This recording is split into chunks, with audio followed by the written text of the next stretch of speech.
Good afternoon, everybody, and welcome to the Time for Relationship-Based Practice event. My name's Gavin Morgan. I'm a social worker and I work for Basware England. I also support our 80/20 campaign, which is what this webinar is all about. The 80/20 campaign began following a survey of social workers in England who work in children and families, and they told us they spent just as little as 20% of their time doing the all-important direct work with children and families. And this campaign is all about trying to flip that trend. Today, I'm joined by Andy Gill, Angela Fraser-Wicks, and Stephanie Atala. Hi, everyone. Hi. They're going to be presenting today, but I'll just give you a couple of other pointers. We're going to ask that you put your questions to the panel throughout, and then we'll put the questions to them at the end. We have a hashtag, which I'm going to ask our colleague Lisa, who's in the background, to share in the chat box. And we'd like you to quote that if you do send any tweets. There's a pledge that we'd also like you all to sign up to, which is a pledge towards the commitment towards the 80/20 principles. So please do sign that, and you can do that during this event as well. And don't forget, tomorrow this is a week of action, and tomorrow is our final session, which is going to look at better recording. So please do book onto that event, and that link will be shared in the chat box as well. And finally, we know this has been a challenging time for our profession. Basware has launched a professional support service, which you're all most welcome to access. And again, there'll be a link to that put in the chat box, and Lisa will do that shortly. But without further ado, I'm going to introduce our first speaker, Andy Gill, who's chair of Basware England. Andy, the floor is yours. Hi, everyone. Really pleased that you've all turned up in such large numbers for such a really important discussion and debate that we're going to have over the next hour. Just say a bit about me. So I've been chair now, elected chair for Basware England for just over 3 years, and for the last 8 months I've had the pleasure of being the assistant director for children's services in Herefordshire. The topic that we're talking about, and I'm particularly addressing around time for social work, is been at the heart of, I guess, a lot of things that I've been doing over the last 30 years in social work. And I just wanted to share some reflections about 80/20 and the importance of time, particularly to do direct work with children and families, as Gavin was alluding to. Okay, so if we can just go to the next slide after that one, that would be great. Thank you. So just a bit about the challenge and context that we're currently working in. I'm not going to talk too much about the 80/20 campaign because Gavin covered that. But I did want to say just how important this is to the National Committee for England around our desire to create the right conditions for great social work. And in order to do that, we need to create the appropriate level of time for social workers to do the thinking and the reflection on how they're actually going to purposefully use that time. In terms of what sort of brought us to the challenges that we currently face, it's just over 20 years ago actually that we introduced the Integrated Children System, ICS.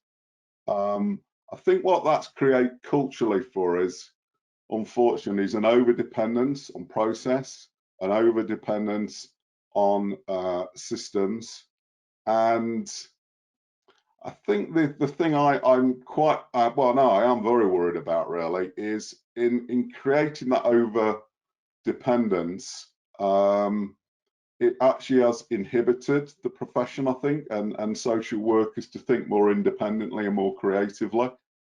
And also part of that, I think, has been that, you know, unfortunately, I have to deal with quite a lot of social workers who will talk about the system, the ICS system, and will say, actually, we need more steps.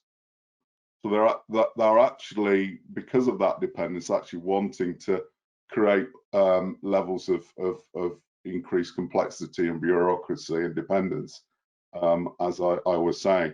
I think that dependence, though, also is linked to the system, really, is also linked to some of the media profile around safeguarding concerns, inquiries, and an increased sense that on occasion social workers have to watch their own back, and there's something potentially reassuring about having a system telling you what to do in terms of delivering social work. So it becomes a bit of a comfort blanket at its worst.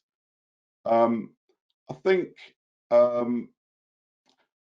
so. The final bullet point here is about why time is important, and there's been a theme throughout this week, really. If we don't have the time to create the rapport, the relationships, and the trust with the children and families that we're actually working with, that significantly inhibits our ability to make a difference. So when I look back at my social work career, and I've done that quite a lot, I was thinking about it the other day about the fact I was actually practicing before the 1989 Children Act,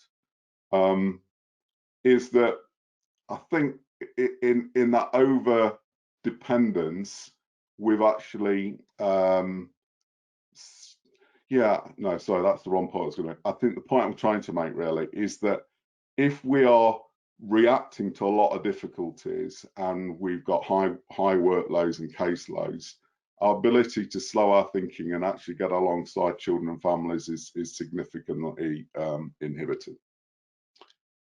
So in order to build relationships, we need time. I think it's about 75% of what we do, guys, actually. Without those relationships, we can't make the difference that we're trying to achieve. Okay, can we go on to the next slide?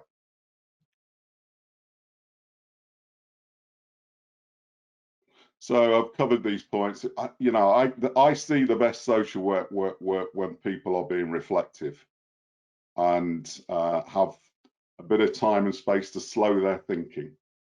And in slowing their thinking, they become more purposeful. So we do the right things in the right way and in the right order. And if we do that, particularly in the context of safeguarding, we actually save time. Because often we can just react to the next problem, the next crisis, and off we go.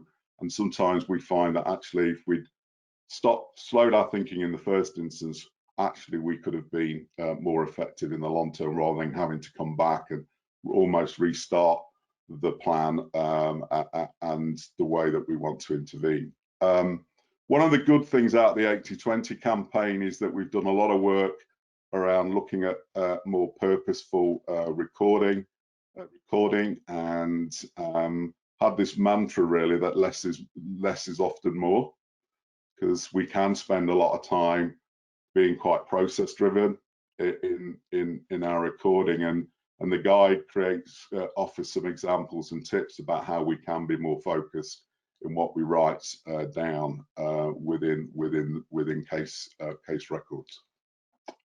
Okay, next one. Okay, so I just wanted to tell you a bit about a very personal story for me, which is my journey over the last 8 months being the assistant director in Herefordshire. And in approaching my role, I very much had in the back of my head 80/20 and a real focus to collaborate and co-produce with social workers on the ground, ways in which we could actually save time. We had a great opportunity to do that because we had come around and accepted that we needed to be more purposeful. We needed to spend more time just on one single practice approach that gave a clear vision and view around what good practice looks like. And again, going back to the point I was making, that actually creates the conditions for good social work, rather than a scattergun approach. We do a bit of this, a bit of that, and actually, it really has been helpful. It's been very supportive for social workers on the ground around the direction of travel and the purposefulness of that. And at the heart of signs of safety, people will be aware that it is a strength-based, relationship-focused way of thinking and working, and again sits very well in the context of 80/20. We spent, and this goes beyond me, a lot of time actually making sure that our revisions to our system, our integrated children's system, we've got Mosaic, was practice friendly. And actually, we had an opportunity over the last 10 months to strip out bureaucracy.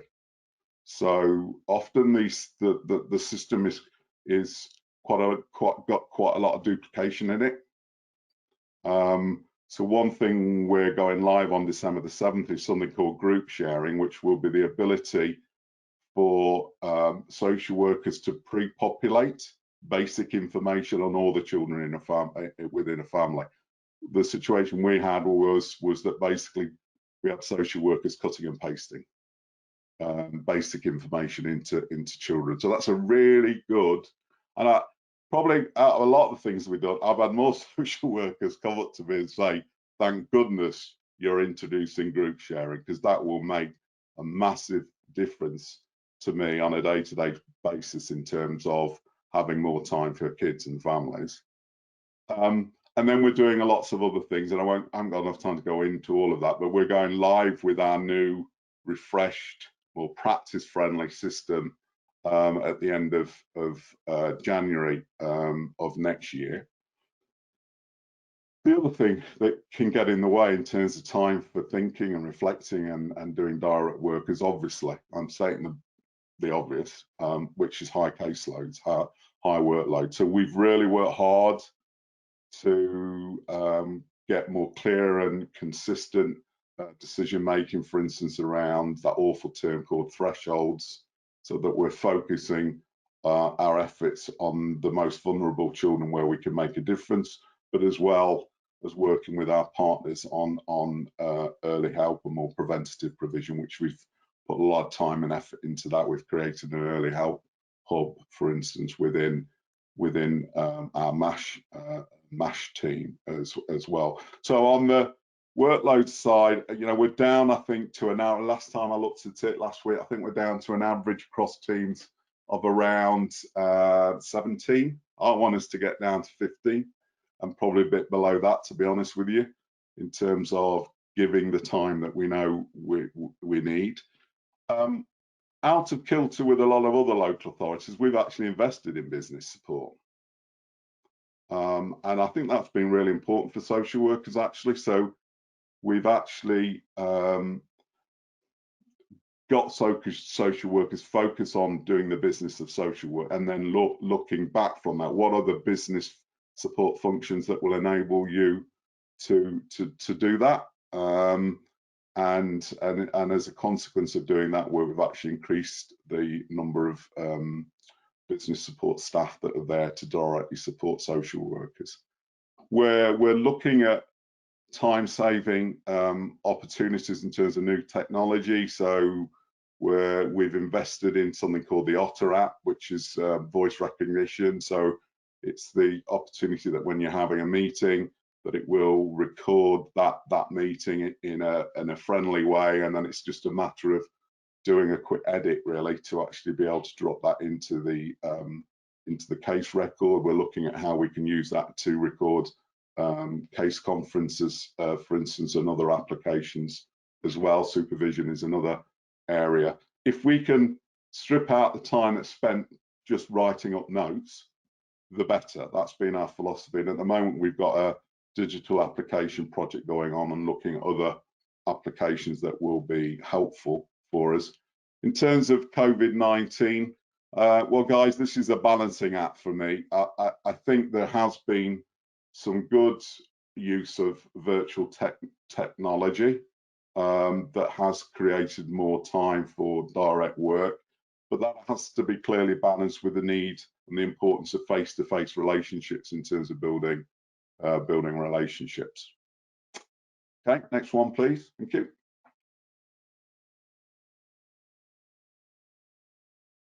Yeah, this is the being brave and courageous, I guess, aspiration for us all.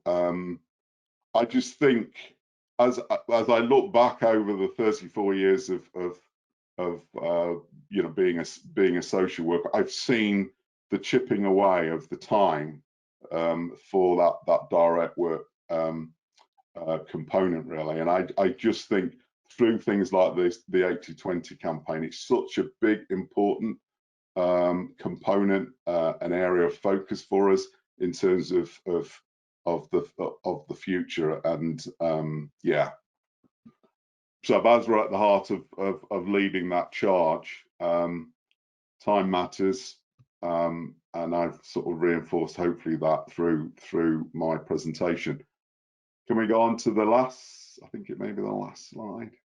Yeah, so this is a reiteration of what Gavin was saying. You know, put your money where your mouth is. If you think it is important, and I hope you all do, that we actually have to reclaim, protect time for the kids and families that we have the, I guess, the privilege of offering services to, beginning to make a real indent in the fact that we have got social workers spending 80% of their time in front of computers, creating an unhealthy dependence. We have to challenge that. So I hope you take that message away, and please get involved with the 80/20 campaign. Sign the pledge. When you sign the pledge, you also will get a guide on top tips around time saving in terms of creating more opportunities for direct work. So I hope that was helpful, and I look forward to take a few questions at the end. Thank you. Thank you so much, Andy. And I think there's a few things that have sort of popped out to me from that. It's about this idea that less is more, this idea that investing in business support can help to free up the time for social workers.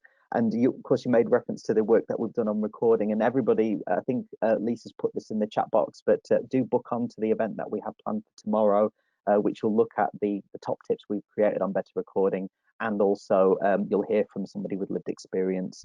And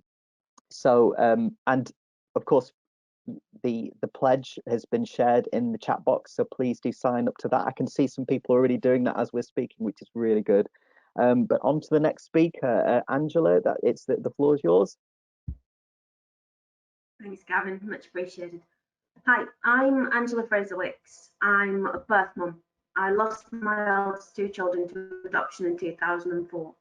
I'm also mum to a 9-year-old daughter who's had no local authority involvement whatsoever. I am a founding member of the Family Rights Group Parents Panel, which is one of their expert panels made up of people with lived experience of the system. I'm also on the steering group for BASWA's 80/20 campaign. My Twitter handle is going to be in the chat, so please feel free to tweet at any point while I'm talking or at any other point. I'm going to be sharing a part of my story with you today. I appreciate that some of it might be actually quite difficult to hear, as well as being quite difficult to share with you. I just would like to let you know from the outset, I'm not here to bash social workers at all. I have a great many friends who are social workers, but I can't really share my story honestly and openly without saying things that may be quite difficult to hear. And I only hope that it helps you to learn and you take it forward in working with families in the future. So whenever I'm asked to speak about relationship-based practice, it inevitably leads me to think about my own relationships, both in the past and present, and how there are many different forms of relationship. Some mean more than others, but they've all had an impact on my life. Good, strong, supportive relationships have allowed me to grow and prosper, whereas negative, destructive relationships have had the power to hurt and destroy me. It's knowing the difference and being able to identify them that I've always struggled with. And this has often left me vulnerable. I've heard it said many a time, I wear my heart on my sleeve and I'm too open and too trusting.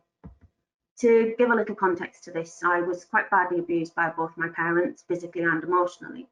And this was my first experience of a relationship.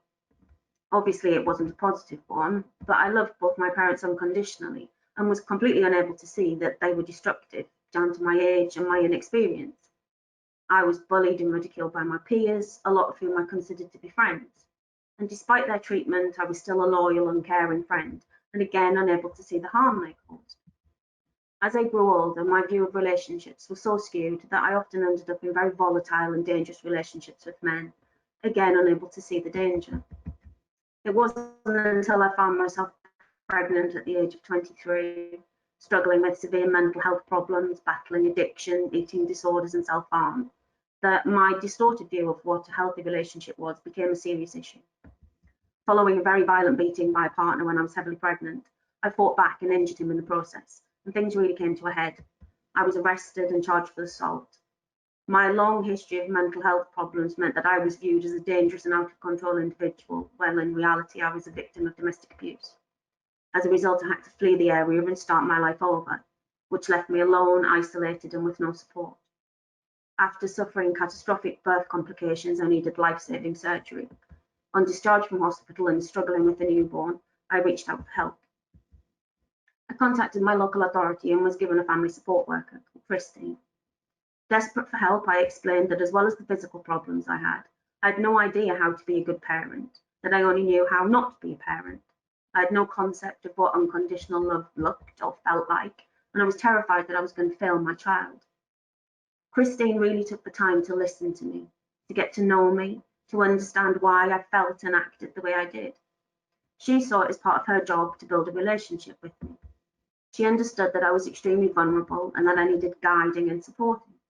And that's exactly what she did. As well as helping me get to hospital appointments, access benefits, find furniture, she listened to my stories of trauma and abuse and helped me find a way through the inevitable hurt and confusion I was left with. She understood that becoming a parent had triggered memories of abuse that I was unable to deal with, and she helped me with that. She let me cry or shout. She understood that these were natural human reactions to the fear and the pain I was feeling, and she didn't judge or criticize me for it.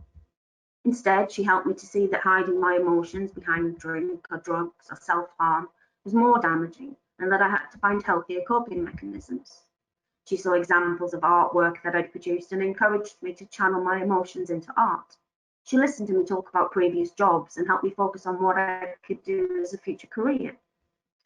She formed a secure and positive relationship with me by trying, by caring, and by believing in me. She saw how badly I'd been hurt by people that I'd trusted, and she showed me that it was safe to trust her. She repaired so much damage that had been done, and she gave me a newfound confidence in myself and my abilities as a parent. A few months later, she discharged me. In less than a year, I'd transformed my life. I was working full-time as a paralegal, I was buying my own home. For me, Christine was a superhero. But in reality, she was simply doing her job. Sadly, a year or so later, I began to struggle again. I'd met a man who was being abusive, I was struggling with my mental health, and I was drinking again. I'd also become addicted to the prescription painkillers I'd been given to me after surgery.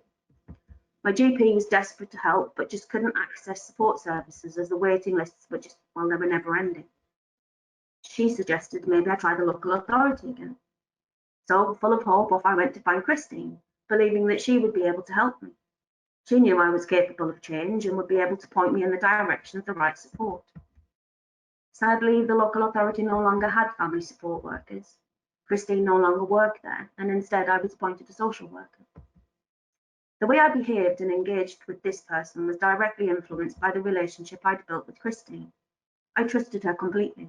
I confided in her exactly the same way. I believed that she would understand and guide me. Sadly, I was wrong. The social worker did nothing to build a relationship and, in fact, used my faith in her against me. When I confided in her about the abuse I'd suffered as a child, I was told that I was predisposed to abuse my own child as a result.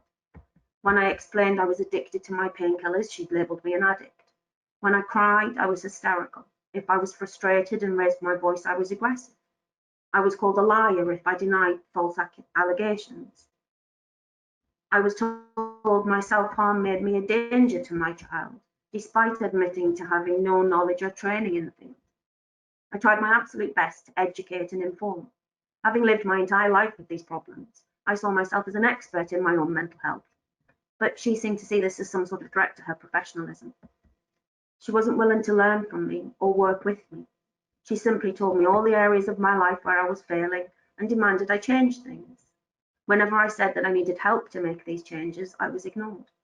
When I confided in her about my partner's abusive behaviour, she simply told him, saying that he had a right to tell his side of the story. This put me and my child in greater danger, and she did nothing to help me escape. I went from feeling like I was part of the process to just being part of the problem. It caused a major power imbalance, and eventually I lost all power. I no longer had any say over what happened to my family, and I lost any confidence that Christine had helped me to find. I wasn't even allowed to believe in my own life story. The social worker said that my family had denied that there was any abuse and that I'd made it all up. Coupled with the abuse I was experiencing at the hands of my partner, I genuinely believed everything was my fault. And in the end, well, I was destroyed. All I had done was put my trust and faith in her. In the end, my children were removed and a plan was made for adoption. Even when a psychiatrist warned that I was suicidal, nothing was done to help me. It wasn't until I ended up on life support and intensive care that anyone took notice. And even then, my trust was broken when my suicide note was taken and used as evidence that I wasn't fit to parent. When I was told my abusive partner was testifying against me at the final hearing, well, I was well and truly beaten. I said goodbye to my children in July 2004, and I've not seen them since. One woman with one set of problems, working with one local authority. Two different professionals with very different ways of working. One chose to look for the good, the other chose to hunt out the bad, with two very different outcomes. It's taken me over a decade to be able to trust anyone again, and it's been the work I've done with the family rights group that helped to repair some of the damage done to me. Some of it I've simply learned to live with and accepted I can't ever repair. Becoming part of their parents panel and meeting others who've been through similar experiences has been hugely restorative. Spending time with people who want to understand, who want to listen, and who want to learn has helped heal too. Speaking at events like this one, knowing that you all want to learn from me, gives me a positive way to use all of those negative experiences. One of the many ways Family Rights Group has helped me and other panel members is by helping us find a way to tell our stories. One of the ways I've found helpful is to write poetry, and I'd like to end today by reading a short poem to you all. After hearing me speak today, all I want is for you to take away the message that if you want to work with families, we need to take the time to build a relationship. Using trauma-informed and strengths-based approaches, you can help families to achieve their full potential. Because even those of us who've been destroyed and left as nothing but a shell of a person have the potential to change and achieve great things. He tells me he's right, and you are all wrong. I'm scared that he's lying, but I'm really not strong. I can't fight through the nonsense and search for the truth. He says everyone hates me, so what is the use? You just don't understand him, it's not all his fault. How can slamming and throwing stuff ever be assault? He just has a temper, there's no harm in that. He's never once hit me, just calls me ugly and fat. They've not seen his life, he's not really bad. It's all in my head, I'm just going mad. They say he's a monster that hurts me and lies. They've seen him around here, they've sent out their spies. They tell me to leave him, he's dangerous and bad. When I tell them I love him, they all think I'm mad.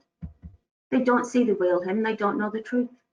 They just want my children and they're looking for proof. I don't understand why it's all gone so wrong. He's right, I deserve this, it was me all along. That's what the people around me don't see. The person responsible for all this is me. If only one person had taken the time to see who I am, it could all have been fine. But in the end, there was no other choice, because nobody saw me or heard my voice. So escaping from him meant escaping this life. And at the end, I was nobody's mother or wife. I was nothing and no one and would die all alone. Hospital strangers all ran to the phone. But nobody answered. There were no goodbyes. There was no grieving family with tears in their eyes. There was nobody left. There was only me. Right at the end, I found who I should be. I found the strength and the courage to live. I can never forget, but I can always forgive. There were many who hurt me and many who failed, but it was me in the end, it was me who prevailed. So I speak my own truth now and I fight for the scared. I stand and I fight and do more than I dared to believe I could do in those dark, scary days. And I hold my head high when I think of the ways. I've grown, I have learned, and I've fought for the truth. I don't doubt my self-worth now, for I now have the proof. I'm worthy, courageous, and I stand tall and proud. And I join others' voices, and we shout it out loud. I'm not scared to be seen. I make no apologies. This is me. Thank you very much. Back to you, Gary. Thank you, Angela. That's really good. And I just we've had some feedback from people in the audience, and just you know, a huge thank you to you for sharing that personal story. Thank you so much. And I think it really makes this point again about time and about us needing the time to be able to, you know, and being equipped with the skills to do that social work that we all came into the profession to do.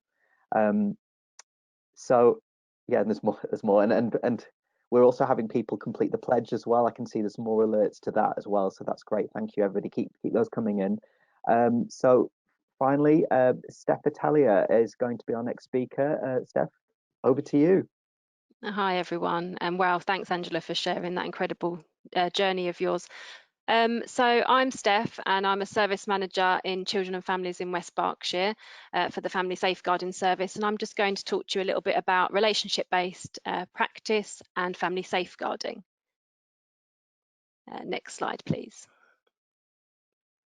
Okay, so my journey of relationship-based practice started at the very beginning of my social work career, when working as a student with a young person who rarely engaged with social workers. He was described as withdrawn and damaged, and professionals were at a loss of how to help him. I started with just sitting with him in his room and watching him play his PlayStation. He gave me permission to do this. I was clear on the importance of choice with him.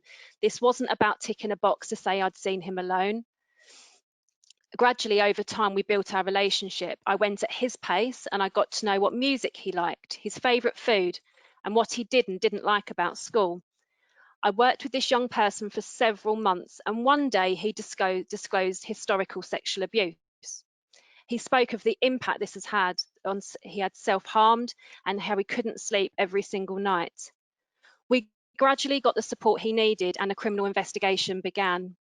I worked with him throughout my placement, and when I went to leave, he thanked me, and he thanked me in a way I will never, ever forget. He said, "Thank you for always taking your coat off."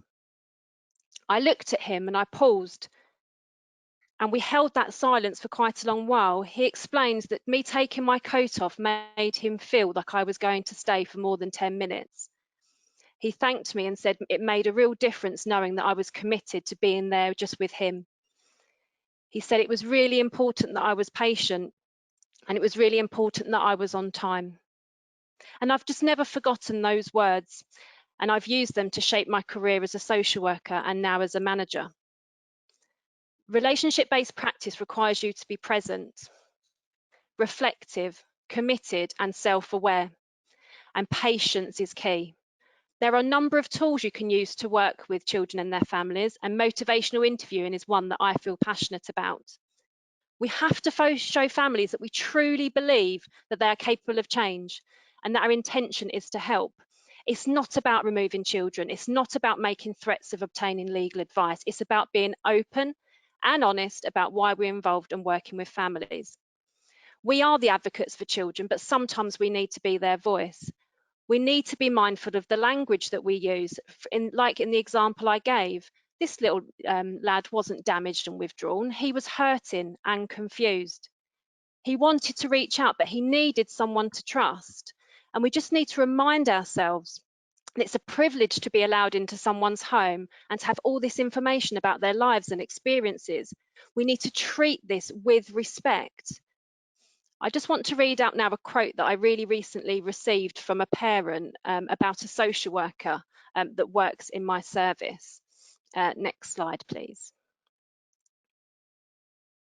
So this mother has experienced previously a very poor and inappropriate service in another local authority, and she was very angry that her children had been made subject to a child protection in West Berkshire. But despite this, she did engage with the social worker, and we were able to update our assessment. She has engaged, although she wasn't in agreement. And the reason for this was she said that she was treated with dignity and respect, and that she feels that her children have been treated as human beings. And this has made such a difference. And she's very grateful to Julie, and she was happy for me to share this quote with you guys today. She says, although she does have a strong dislike for social workers, Julie is a good one. And I see these types of compliments and comments every day, and truly believe it's because we are committed to relationship-based practice and we have embedded this way of working. As managers, we need to create a culture of relationship-based practice that is embedded throughout the organisation and is mirrored by managers and practitioners. Next slide, please.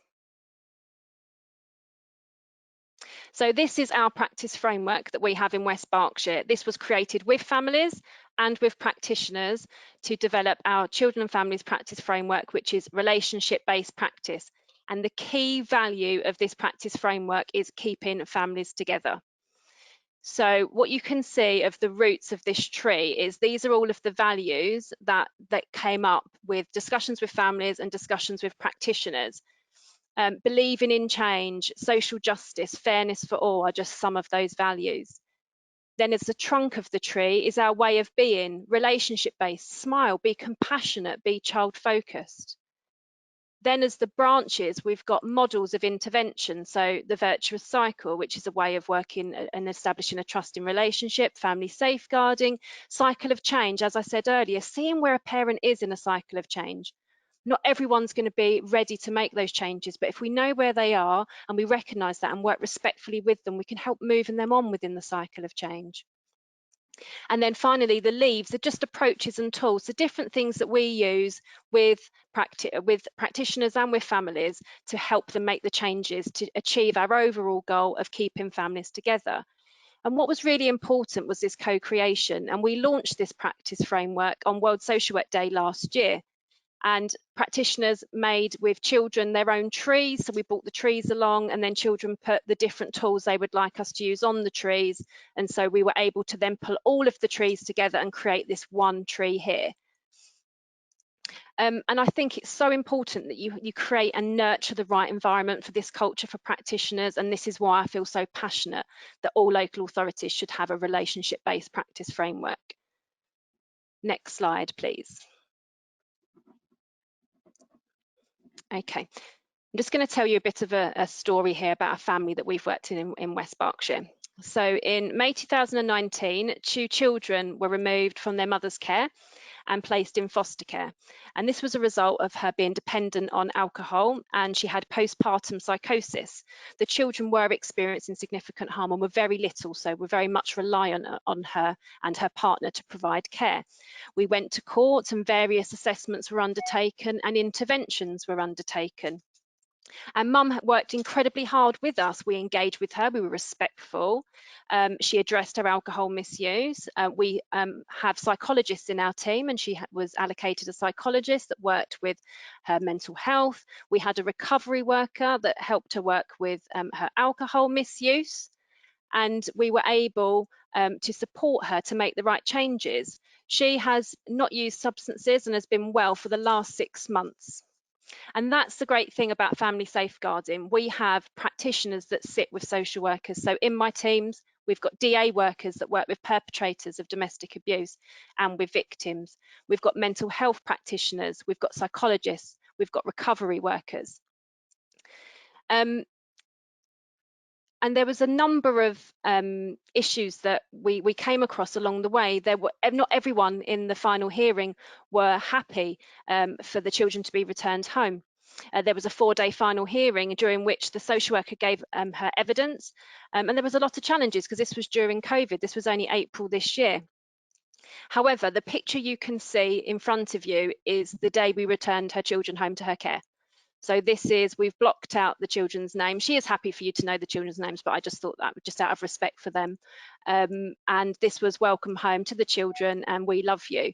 And the social worker was so touched and so emotional on the day that she returned the children. And it was the same social worker that removed the children. So that relationship was consistent throughout. She had to take a picture and I wanted to share this story today, and she is very aware that we are sharing this story today. And I asked her if I could share just a few of her words, and she said, I'm absolutely overjoyed and that she's so pleased that this might give people faith in children's services. They do make good decisions to ensure children remain in their families. Next slide, please. So I spoke a little bit about family safeguarding. So family safeguarding is a model that we use in West Berkshire. We use motivational interviewing as a main tool to engage with parents. We have our multidisciplinary teams, and we work using group case supervision. And we had an independent evaluation undertaken by York Consulting, and those findings were shared very recently. And what family safeguarding was evidenced within that evaluation was that we prevent escalation by tackling the root causes early on and enable families to sustain and maintain changes. We avoid delay because of the co-location of the specialist workers. And because of that, we've seen a reduction in what we call our key performance indicators. And that's because we are preventing a cycle of social care needs through generations by providing these specialist interventions. In year one of introducing this way of working, we reduced the number of children entering care from 2 teams by 20. In year 2, 14 less children came into care. And in year 3, 22 less children entered care because of this way of working. We've also reduced by 45% the number of children that are on child protection plans. We've reduced the number of call-outs of domestic abuse, and mental health crisis interventions have reduced significantly. And this is all very much a key of the key sort of findings of this evaluation.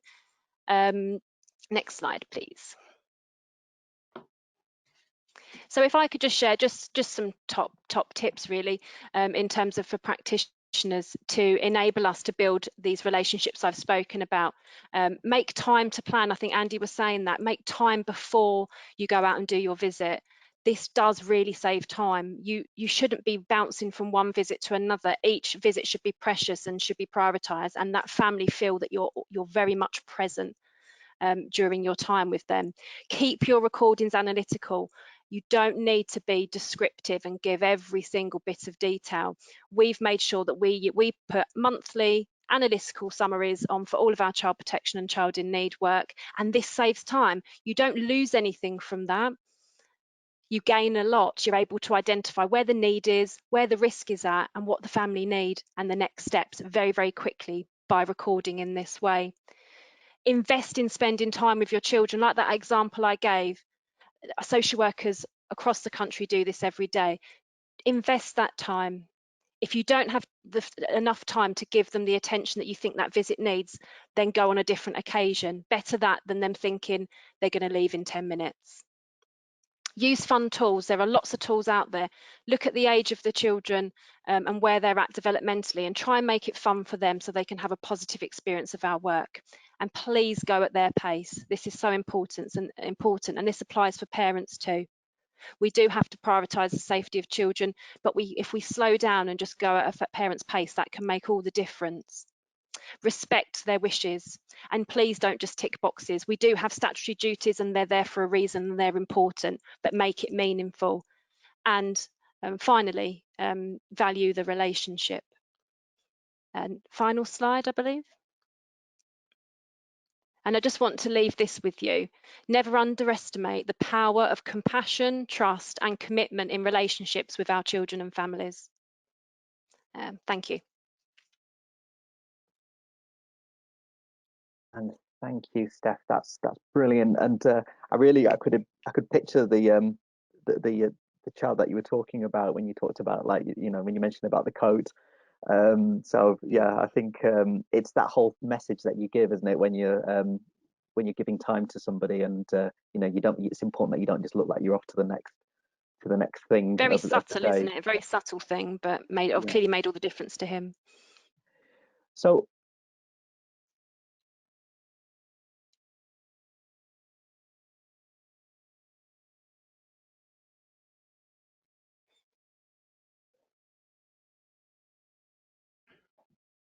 we can't hear you, Gavin, if you can hear us. Gavin, you're frozen.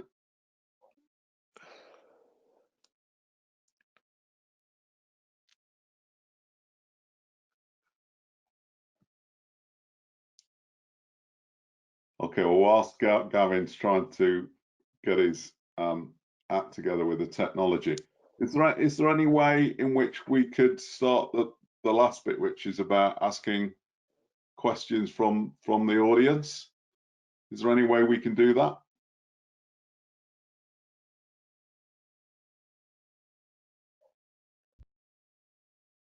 Hi Andy, it's Lisa here. Yes, if you check your chat box, you'll be able to see some of the questions coming through, and if you could pick those up for Gavin, that would be wonderful.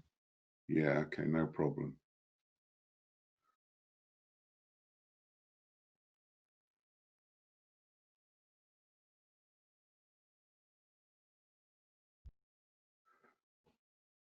Okay, so there's a question I think probably was directed at me, but other people can come in. It's a question around, oh, it's just gone. I think we have Gavin back now. Oh no, we've lost him again. Okay. That was embarrassing. Are you back? I'm back. Oh, okay. Can you see So, the yes, question? We're just trying to work I through can some see. questions. I took the liberty of printing off some questions. So the first question, Andy, and I'm not even sure if you heard the beginning of this, was a technical question. It's about Otter. Yeah. So what is it? Because I think some people are wondering if it's an app or if it's something else. Yeah. No, it's a very user-friendly app, and I'm very suspicious of these things, I have to say, in terms of whether they work. So when I was working a little while back for another local authority, they had a real push on the use of this in terms of recording case conferences. So my first question was that they press the button in terms of the app and it would record verbatim the conversations. And my first question really was how accurate it was in capturing the conversation. And actually it is accurate, spookily so actually, and it gets more accurate the more it gets used to people's voices. And then what the child protection chair would be able to do is to take that recording of the case conference away, rather than having to hand record it, which would be the normal thing, and then actually edit it down to some of the essential elements of the discussion. So it enabled a level of reflection as well. So we had the full record, and often when you're recording, you don't capture all of the nuances of what's being said. So it helped with that. And I know in Herefordshire we've had similar experiences around, people finding it helpful for those purposes and it becoming more accurate the more that they use it. And we're just introducing it into supervision. So literally I think you can load it on your laptop or whatever, and you put it to one side and then you just have a conversation with the person that you're supervising. You're not, sometimes what we have done and do is the laptop becomes a barrier because you're recording the record of the conversation. So it takes that away. You just leave that to one side and it records the conversation. I've got a kind of follow-up question that's come from someone. It's more general, actually. I think it kind of relates to this about IT, and it's recognizing that social workers in different places in terms of IT capabilities. And I've seen this myself. So I'm wondering, Andy and you, Steph, if you've got any examples of how perhaps you've supported social workers to be more tech savvy. Yeah, well, I'll go and then Steph, you can go. So because we've invested in business support, including IT support, that's enabled social workers to be helped through the use of things like an Otter app and the pros and cons of that and getting best value out of it. And then we've linked it to some training as well, because there will be a need for hand-holding. This is about culture change as well, because it's changing custom and practice. So I think you do need to invest in that and not just expect, because we've got this whiz-bang thing called an Otter app and Andy likes it, that everyone is going to use it. That people need to make it work for themselves and their own style. And we need to make sure all the time, as Angela and Steph was saying, it's not getting in the way of that listing and building the rapport and trust. It's so important. Thank you, Andy. There's something, another question that's come in, and this is for everyone. It's someone saying, when I worked for a local authority, performance management supervision were largely structured around meeting paperwork deadlines. There was more interest in whether the assessment or visit were in timescales than in the content.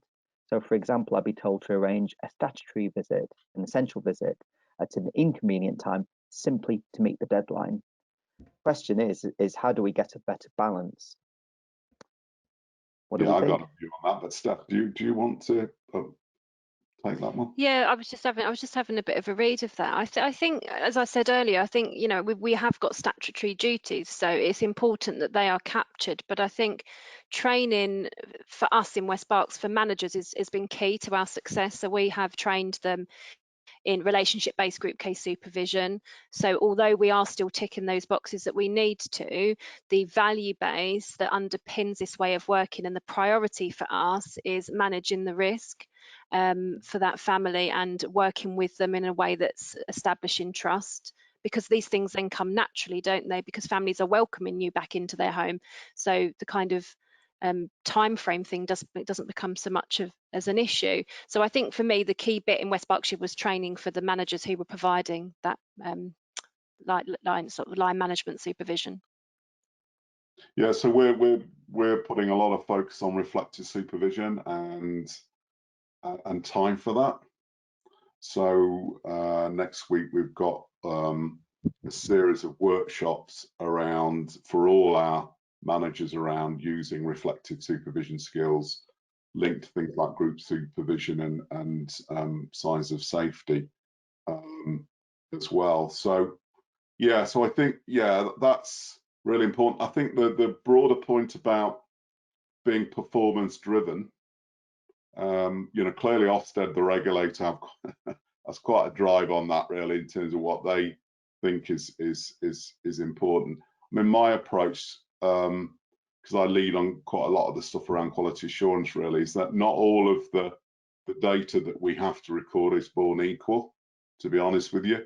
I'm more focusing in on quality of relationships, quality of the practice and how we understand that through audit and other different activities. But more importantly than that, so we've got activity quality. The most important question for me is how we're making a difference to kids and families. How do we understand that story and how that gets brought in to a reflective discussion in supervision? So it's less about, you know, have you seen the child, tick that box, have you completed your assessment in time, tick that box. What I'm interested in, so what? You know, and that is a bit brave, I know, but actually it's really important actually, because that's the most important question for us as a profession, but also it's the most important question for children and families. They don't want a talking shop, do they, when they see the social worker? They actually want to get practical or therapeutic support that actually helps them on the things that matter to them. There's a question which is almost guaranteed we get whenever we talk about 80/20 from frontline practitioners, and it's about how we address this point that a lot of social workers are feeling that they're holding very high caseloads. Well, no, they're not feeling they are holding very high caseloads. And I'd like to come to you first, Angela, on this point, because I suppose if you were kind of had a direct sort of voice with which you do at times, but you know, you were speaking to all the kind of heads of services across the country, what kind of messages would you want to be sharing with them about why it's important for social workers not to be overburdened with case management tasks? Yeah, no, I agree, Gavin. I think it's something that we come back to time and time again when we're talking at events or when we're sharing things. And as Andy just mentioned, one of the things we're always saying to Ofsted is actually we'd much rather you were assessing social workers on the quality of the relationships they had with families than whether or not they were filling out the paperwork properly, despite the fact we understand that that's necessary. But I think it's really easy to, when you're speaking to sort of senior leaders about why a smaller caseload is needed, it's just, if you think in yourself, how could you possibly have a good quality relationship with 30 to 40 people at one time? Somebody's going to come to the bottom of the list. Someone's going to go to the bottom of the pile.